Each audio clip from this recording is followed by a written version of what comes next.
Kua taira tātou ki te taumata tuarua o tēnei rā. We come now to our second panel session whānau. Ko te amorangi ki mua, te hāpai o ki muri. Our panel discussion, taking action locally and collaboratively. And I see Madam Councillor Penny Hulse over there in the corner of the lecture theatre. She'll be very pleased with the way these e-certificates are being awarded, wouldn't you, Penny? Yeah, fantastic. Go West Auckland. Yeah. And as a Rānui resident, I'm also grateful. Kia ora tātou. Hoi nora he karanga tēnei ki tō tātou kaihautu I tēnei wahanga o tō tātou hui. E mihi ana kia koe e te kaikauni hera e Penny e te whae nau mai hoki mai ki tō tātou whare wānanga. Councillor Penny Hulse represents the Waitakere Ward on the Auckland Council and is chair of the Environment and Community Committee. Penny has 15 years of local government experience, including previous roles as Deputy Mayor and Chair of several committees, including Healthy City, Environmental Management, City Development, and Community and Public Health. She served 2 terms on the Waitemata District Health Board, is currently a Director of the West Auckland Trust Services, and an elected member of the Waitakere Licensing Trust. Penny has been instrumental in helping build the West and cares passionately about the Auckland region. Her special areas of interest are climate change, sustainability, city development, environmental advocacy, community development and youth empowerment. And I invite Penny to come forward and share her address and in her role as chair of our next panel session. Tēnā.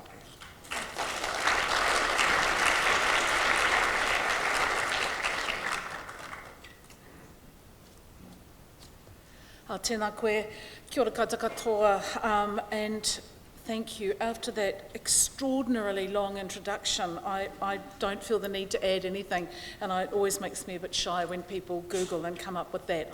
That will change. I'll be very brief. We have such an extraordinary array of speakers. I don't want to bite into their time.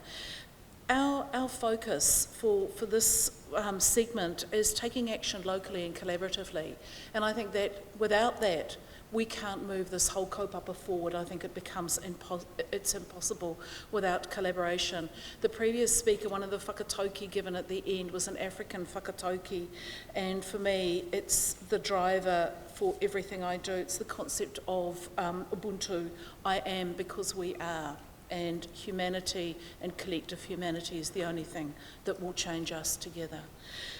So very briefly, we live in a time of cynicism and dissatisfaction with corporations and with political agencies and leadership. And people basically don't trust leadership anymore, nor do they trust large organisations. They trust themselves and they trust the people that they spend time with. Sadly, they also trust social media, but that I'm sure will change. So quite rightly, people are starting to question those old beliefs simply that growth is good for growth's sake, and that whole picture of capitalism is starting to change. And that's good for the development goals, because community-led process is starting to take over and fill those voids. Community-led social procurement initiatives is something I'm passionate about, and I really see that starting to make a positive change. And the collective leadership from our young people demanding change around climate change, have led councils. Some of my crusties around the council table actually supported the call for a climate change emergency, and that was remarkable. It's what we do with that now that calls. But the issue is we did make that collective decision. And the rise in social procurement and in social collectivism is starting to lead to some fantastic things happening. He Waka Akanoa, our Māori business collective down south, is getting some good business from large organisations and from councils, because they're organising, they're collecting, and they're putting at the heart of their work sustainability, gender equity, social cohesion, and everything that we want for that change that's being talked about today. Finally, it is large organisations that, despite people's lack of trust in us, are the ones who can make change. Government, community and councils, when they work together in that collaboration, are the place where that magic happens and change takes place. So we're very lucky that we've got with us a wonderful group who I think are going to explain that. And now I also have to apologise to my lovely audience. I had a council meeting this morning, so I haven't been here to see how people start the process off. We've got timekeepers who are going to manage the time. I have my panel, some of whom I know and I've had a chance to meet, so I'm presuming I just take over the chair and I call them to join me. Can I just check with our wonderful MC, is that what we do? I'm inclined to be bossy. The MC will sort me out. So, kia ora, and thank you for listening to me. The really big part now is about to unfold with our fantastic panel. Kia ora matua.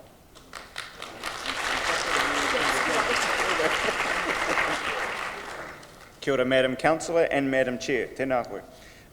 It's my pleasure to call on Frith Walker, Rob Creamers, Shahin, Najak, and Parekawhia, McLean. And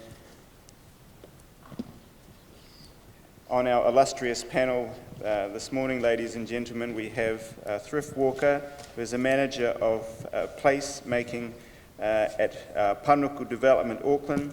She works within the Design and Place Directorate on the creation of successful public space networks, supporting the program and activation of Auckland's public spaces.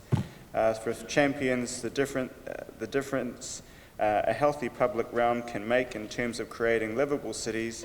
She and her team are also key contributors to the implementation of Green Star communities across Panuku's key development projects. And Rob, tēnā koe Rob. Rob is the founding director of Andrews Property Services and has over 30 years' experience in project management in the property refurbishment industry. Rob is proud of the work his company is doing to assist the 17 SDGs beyond the usual efforts towards improving waste management, health and safety, and staff well-being. APS pays the living wage as a minimum, employs refugees, supports South Auckland students through the Painga project, and engages in extensive conservation work. The company supports the work of Child Fund and is aiming for a zero carbon certificate by 2020. Shahin is a student of the University of Auckland, undertaking conjoint degrees in science and commerce. Earlier this year, she was appointed as a new member of the UNESCO Aotearoa Youth Leaders Group. The leaders work with the New Zealand Commission for UNESCO and provide a youth perspective regarding the 17 Sustainable Development Goals. E mihi ana kia koe te kai whakatuara tawhito tō tātou iwi o Waikato e te whaia e Parekawhia tēnā koe. Parekawhia McLean is the Director of Strategy and Infrastructure at County's Manukau District Health Board. She has more than 20 years of public policy and public sector management experience and served as an advisor to 3 Prime Ministers during her time at the Department of the Prime Minister and Cabinet.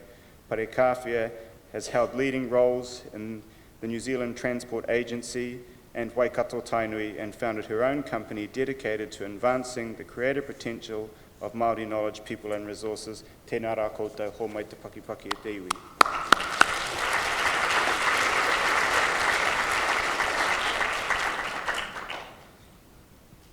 Kia ora.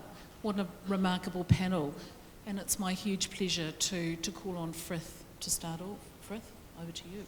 Well, technical support will help. And just while Frith gets herself set up, one of the key things that I know that Frith is passionate about is the public realm. A healthy public realm means a healthy community. So kia ora, Frith. Tēnā koutou katoa, ko Frith tōku ingoa. You write those blurbs about yourself and send them off on email, and then somebody reads them out and you go, oh man, it's really long and droll.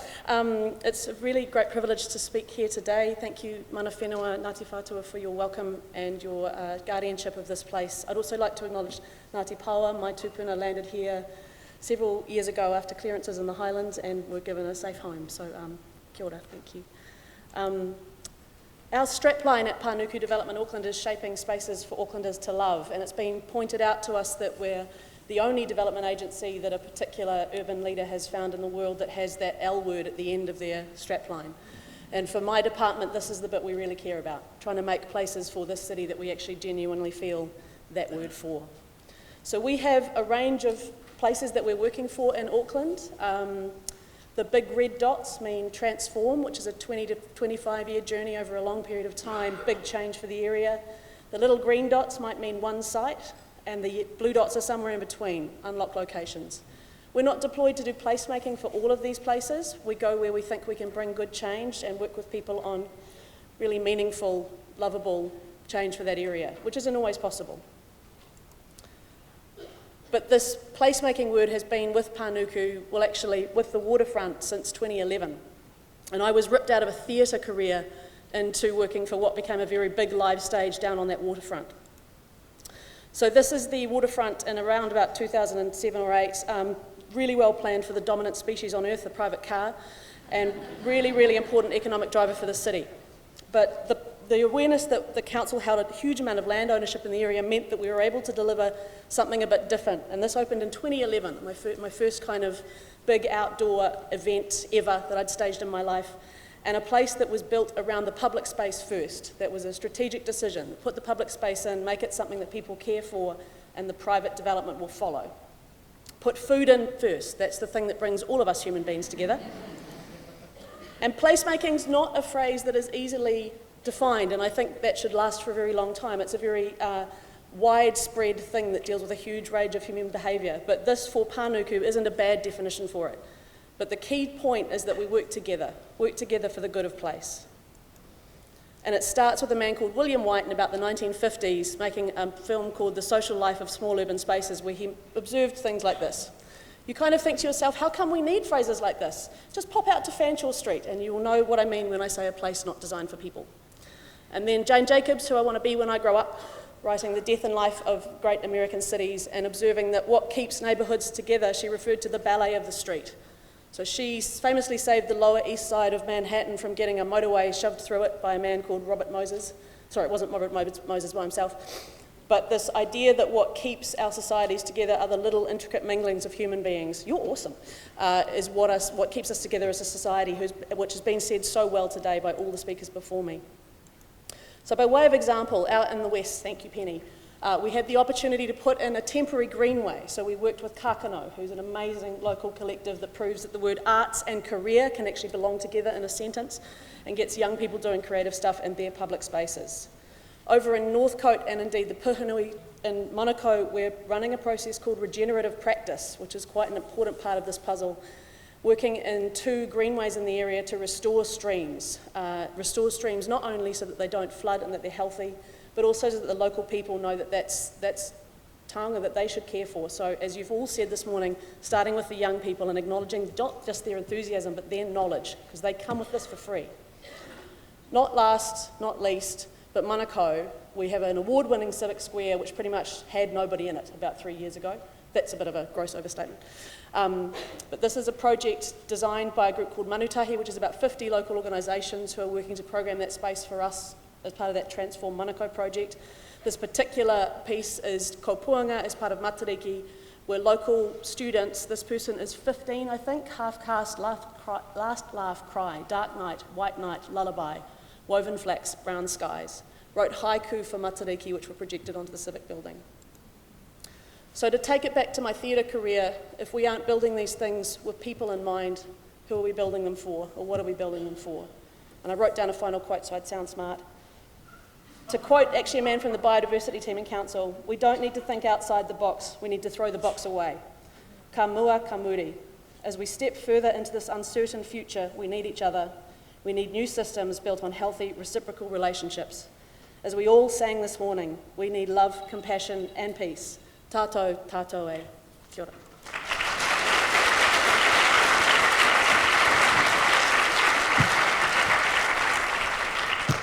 Kia ora. Thank you, Frith. I want to ask our next panellist to join us with the exceedingly, I suddenly thought, actually, Rob, I should have checked on your title that you want to be introduced by. We got your long bio, which is fantastic. I'm going to give you a title of Business with Heart, Sustainability and Aroha at the centre. So Rob, warm welcome.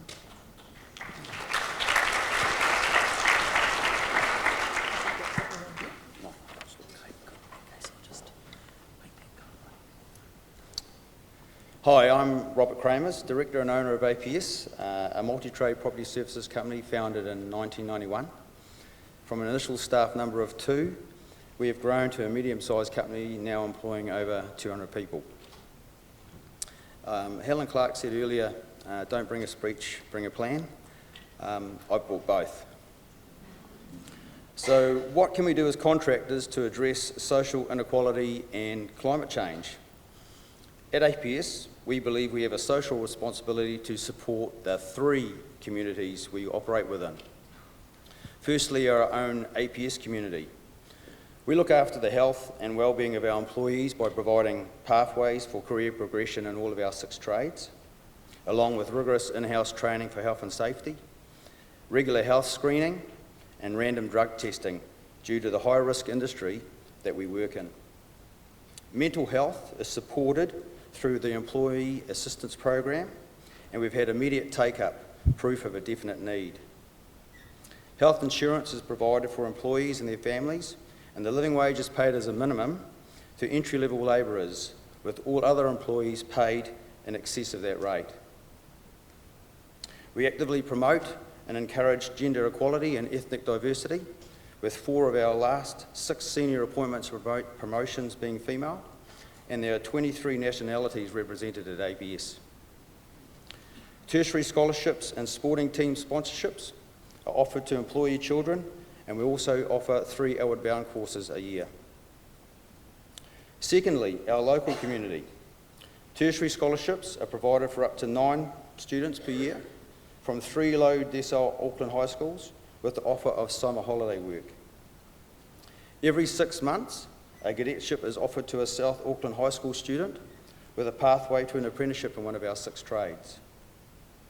Recently, we have aligned with the Panuku Project, a charitable trust that is focused on providing opportunities for primary and intermediate students in low decile South Auckland schools. APS support includes the gifting of a van for transport and the offer of an APS rewards program with emphasis on student involvement. And third, our international community. With New Zealand Red Cross, we've provided employment for 3 former refugees and are currently taking on a 4th, which has been well received throughout APS. APS also has an 18-year relationship with Child Fund, sponsoring numerous children and funding a considerable number of projects ranging from school building construction to the installation of water tanks and boreholes in 6 countries. Our environmental initiatives to reduce our footprint include improving efficient use of our resources and the minimisation of landfill and toxic waste through recycling and partnership with Green Gorilla and Resine. We are working with our suppliers to eliminate the use of materials containing red list chemicals, which are harmful to the users, pollute the environment and accumulate in the food chain. Our CO2 emissions for our vehicle fleet will be reduced with the transition to suitable hybrid and eventually electric vehicles. Currently, we are working with Enviromark to determine our overall carbon footprint, with our goal to be carbon zero by the end of next year and double carbon positive in 5 years. Our handprint, or the positive impact we have on the environment, includes 4 conservation properties covering forestry, native bush regeneration, re-establishment of wetlands, and intensive pest eradication. Our most recent addition is a large rural grazing block in Raurimu, which will provide both recreational and training facilities for APS employees and their families. So what are the challenges that we face as a contractor? Changing the culture within our company is a challenge, but we did it 10 years ago with health and safety, and we know we can do it again. The attitudes outside the company, however, are more difficult to change. From an industry perspective, the social and environmental message is where health and safety message was 15 years ago. These initiatives all come at a cost, and we are very mindful that we need to remain competitive to stay in business. There is a common client reaction, nice to have, but we don't want to pay for it, because basically budgets are the main driver. So how can you, as clients, help to push change in the building industry? You can engage consultants who employ a sustainable approach to a development and design. When selecting contractors and putting works out to tender, there needs to be more emphasis on non-price attributes, including sustainability and social equity. Consider negotiated contracts and partnerships with socially and environmentally focused contractors. It would be good to see sustainability goals filter throughout organisations, right down to the person responsible for contractor appointments. We believe the current tendering practices need to be changed if we want a better and more sustainable future. At APS and as Kiwis, we love our people, we love New Zealand, and we love this amazing country that we live in. Thank you for your time.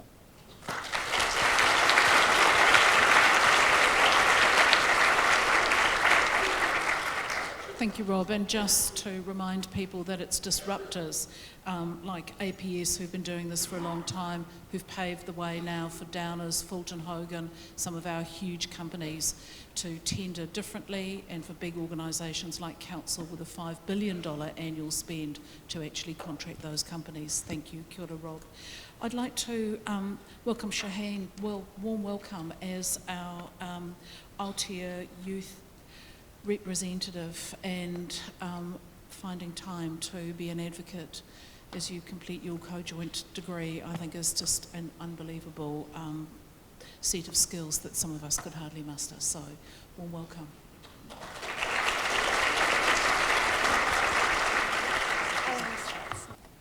Today's generation of youth is the largest the world has ever known, and it presents us with a unique opportunity to make a difference.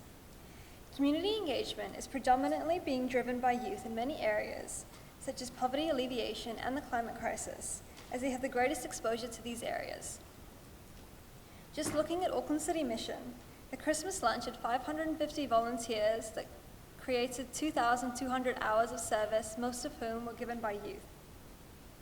Collective leadership through shared goals is becoming more and more apparent, but what is now needed is momentum through community-led activities and empowerment to motivate others to join the movement.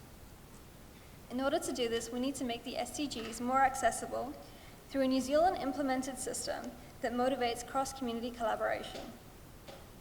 Having just returned from the world's first youth conference on kindness and how kindness can be implemented in the SDGs in New Delhi, it is clear that this is not a New Zealand-specific issue. This is a global issue. That what we need is kindness implemented into our policies to make our SDGs more accessible so that more people can understand them and use them to tie in their community-led activities to. A society built on kindness, mutual respect, and tolerance will provide with a strong foundation for achieving the SDGs by 2030 and encourage more people to join our collaborative actions. I'd like to end on a quote. Never doubt that a small group of thoughtful, committed citizens can change the world. Indeed, it is the only thing that ever has. Thank you.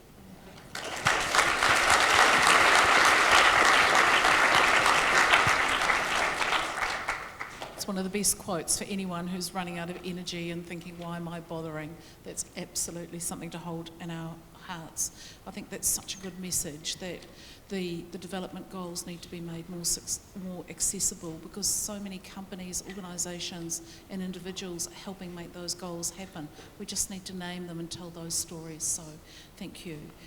Finally, I want to welcome an extraordinary woman, someone who I met when she was only, I think, just a few weeks into her latest job and was already completely across her portfolios and outstanding. Parekawhia is, I think, a wahine toa and a woman to certainly be reckoned with in Aotearoa. Warm welcome.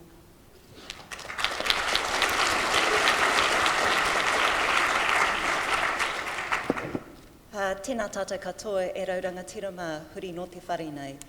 Ki a koe hoki e te rangatira, e te wahine rangatira peni, e mihi kawana ki a koe. E tū whakaiti nei I mua I o koutou aroaro I tēnei ata. Tēnā hoki koutou te kaupapa nui o te rā nei. I am very honoured to be here to share my own whakaaro with you alongside our panel members. And I have three things really. One on leadership, secondly partnering for success, And thirdly, actions speak louder than words. And because we are all on a time limit of 5 minutes, I have decided to put aside the script that I was going to read from and really just talk to you as I am now. In terms of leadership, on Saturday I attended a paukai, which is a kingitanga hui at Whātāpaka Marae on the shores of the Manukau Harbour. And these particular hui happen on an annual basis within Waikato, but also in other places outside our own rohe. They are there to acknowledge and recognise those of us less fortunate, but also an opportunity for tribal members and others to talk about other kaupapa that are important to us as a nation, as an iwi. When I got up to speak, and I am often invited to, not just as a tribal member, but because I also chair Waikato Taunui, our governance board, but I spoke in my day role, which is as has been described with Counties Manukau DHB. The first thing I did, though, was to acknowledge the leadership of the late kahurangi Dame Naneko Minhinik from that particular area, because Naneko was a staunch, passionate, committed kaitiaki of the Manukau Harbour and its surrounding environment. But not only that, she was also a leader and gave guidance and advice to Counties Manukau, our mana whenua partnership group. And that is the reason why I wanted to acknowledge her, because from a te ao Māori perspective, the health and well-being of our people is intimately linked to the health and well-being of our natural environment. We have always thought like this, and as I was listening to our presenter earlier, keynote, making these very points. So I wanted to acknowledge the leadership on that particular day, and I thought it was appropriate to bring it here. Because if you've ever been to that marae, you go past some really beautiful homes in Karaka until you hit the dirt road that takes you down to the marae. The other thing about that marae too is that for those of us that go there, and I am one that loves going there, because there is an abundance of pātiki or flounder. And you can guarantee when you get there, you can have one flounder, probably two, all of your own, and you're not having to compete with everyone else. So that's leadership, acknowledging Naneko Minhinik here in Tāmaki. Partnering for success, Arand has mentioned already Te Tiriti o Waitangi. It is absolutely essential from our perspective, from Counties Manukau.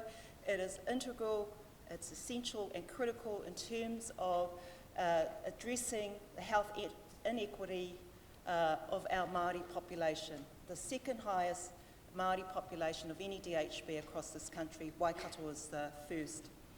And we are partnering, we have a mana whenua partnership group that works alongside our board. I also want to mention our Pacifica community. We serve the highest Pacifica population in the country, and again we are partnering with them on a number of initiatives, and one that I particularly want to highlight is the health academies that we are partnering with 6 schools, and that we hope to increase that throughout South Auckland. Finally, I want to touch on that action speaks louder than words, and my colleague Debbie Wilson, who is with me today, I just wanted to highlight what we are doing in the energy space. So we are ensuring that when we are fitting out any new buildings, and I know that Middlemore, Counties Manukau is often high profile because we have certain buildings with asbestos that are leaking and so on, but we are certainly committed to future fitting and future purposing our new buildings, designing out the need to use gas. In terms of waste, we are actively reducing waste to landfills. We are recycling what we can and actively working down the waste hierarchy. And in terms of our supply chain, we are working collaboratively across the region with our other DHB partners and also with Health Alliance. Can I close going back to the whakatauki, to the proverb, that overarching theme for this session, which is ko te amorangi o ki mua, ki te hāpai o ki muri. The most common definition is There are those out the front and there are those at the back, and the need to work together. I think a far richer meaning is one from Muremu Tāwhai, is expressed in terms of sustainability and survival. The mana of a group is dependent on the support and guidance provided by ko hāpai o. Those who follow are as vital to the journey as those who lead. Hence the reason why I mentioned Nānako at the beginning, and coming up very shortly are some other eco Māori warriors who are going to take us forward, and many of you will too. Nō reira, tēnā koutou, pai mārere.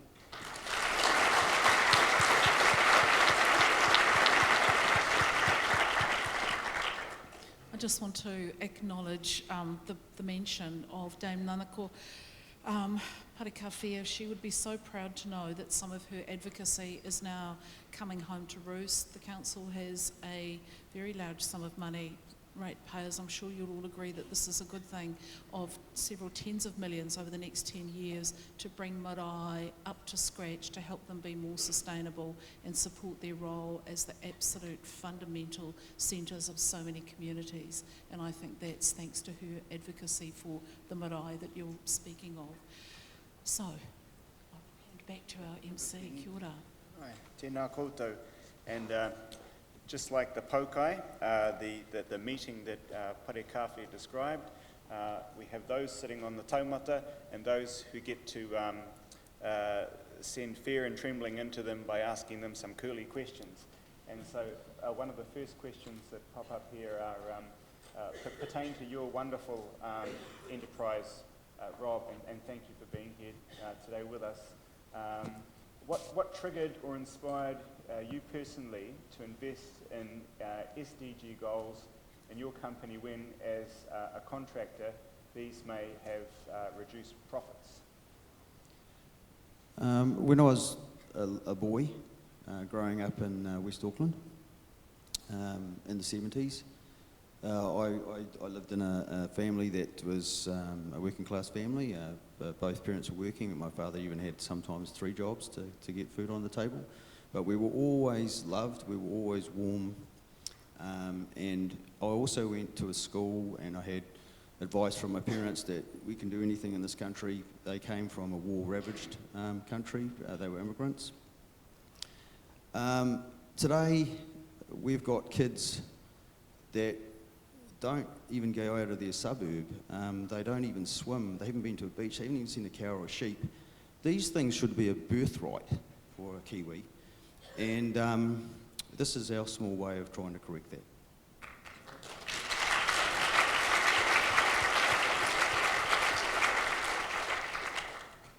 One that's drifted all the way up to the top, which some of you might, or all of you might indeed have some thoughts around. Assuming there, can we put the Treaty of Waitangi at the centre of our SDGs? Do we need a government minister to hold responsibility for the SDGs? And feel free to answer any part of that two-pronged question. I'll have a crack at it. Well, first of all, there is a Crown Māori Treaty a relationship portfolio of which the Honourable Calvin Davis is the Minister for. And I certainly think that and it does have a contemporary focus to it, but I think if you take it more broadly, it should be inclusive of SDG as well. Should we be putting it at the centre? Well, for me, that's a no-brainer, yes. I'll just make a quick comment on the SDG goals and the fact that so many organisations are actually helping put the goals into action. We don't just... We forget to report on that, however, and put that in a digestible form, and I think that's certainly something, with my Auckland Council hat on, I think that would be exceedingly worthwhile progressing. I was lucky enough to be in Wellington last year, and I think the same question was being asked. I wonder about the fact that we're all saying that not enough people know. If there was a minister with this attached to their portfolio, people would know. Everything else I want to say will be a poor quote of Dame Anne Salmond, but the notion of being able to hold 2 ontological worldviews in this country, if we do partnership properly, would be a long way towards that system change we're all talking about. I think We definitely need to hold ourselves more accountable to meeting the SDGs, so we definitely need a minister to be put in place. Kia ora tātou. Thank you to Penny for chairing our session. Thank you for the grace and diligence you brought in fleshing out those crucial conversations. Thank you to this immaculate assembly of experts, specialists representing the arts, youth, what we ought to aspire to in the world of business, and mana whenua te kingitanga. And on the 31st of August every year, the Paukai, as Whaia Parekawhia described, if you would like an insight into the depths of Māori governance, the Māori world, the kingitanga, and you like flounder and rotten corn and shark's livers and all the other delicacies that are served up at the Whātāpaka Paukai, head out to Whātāpaka. It's a public forum and a delightful occasion to which you're all welcome. Koe nō rā, te kai hautu wā tātou, tō tātou waki tēnei rā, e peni tātu rā, kia koutou e hora nei, tēnā koutou, ho mai te paki e te iwi.